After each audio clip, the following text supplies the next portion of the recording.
10 సంవత్సరాలు ఇంప్లిమెంట్ అయినాక ఈ దేశంలో ఉన్న అగ్ర కులాలు 60లో రిజర్వేషన్లు తీసేయాలి, రిజర్వేషన్లు 10 సంవత్సరాలు ఇంప్లిమెంట్ చేశారు అని పెద్ద గోడలు ఎత్తినటువంటి పరిస్థితి.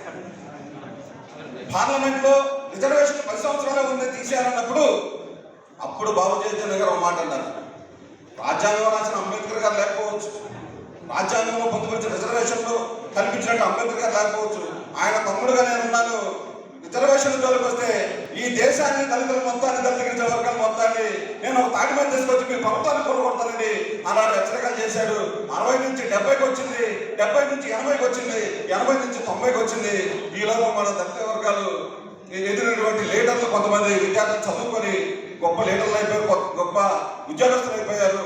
ఇక ఎవరైతే రిజర్వేషన్ జోలికి వస్తాడో వాళ్ళు అందుకు తెలుస్తామని ఇవాళ మా దళిత నాయకులు దళిత ఎదిగినటువంటి ఆఫీసర్లు ఇవాళ మరి ముందుకెళ్తున్నటువంటి పరిస్థితి. అదేవిధంగా డాక్టర్ బాబు జయచంద్ర గారు ఈ దేశంలో మొట్టమొదటిసారిగా పేదవాడికి అన్నం పెట్టాడు జాతీయ గ్రామీణ ఉపాధి హామీ పథకం కింద. ఇట్లా ఎన్నో రకాలైనటువంటి ఎన్నో మంత్రిత్వ శాఖలు చేసినటువంటి జగజ్జీవన్ రావు గారి పుట్టినరోజు వేడుకలను రాష్ట్ర ప్రభుత్వం అధికారికంగా ఈరోజు చేయడం చాలా సంతోషంగా ఉంది. నేను ఈ వేదిక ద్వారా రాష్ట్ర ప్రభుత్వానికి గౌరవ కలెక్టర్ గారిని ఒకటే కోరుతా ఉన్నా, డాక్టర్ బాబు జయచంద్ర గారికి భారతరత్న రాష్ట్ర ప్రభుత్వం ద్వారా భారతరత్న ఇప్పించాలని నేను కోరుతా ఉన్నా.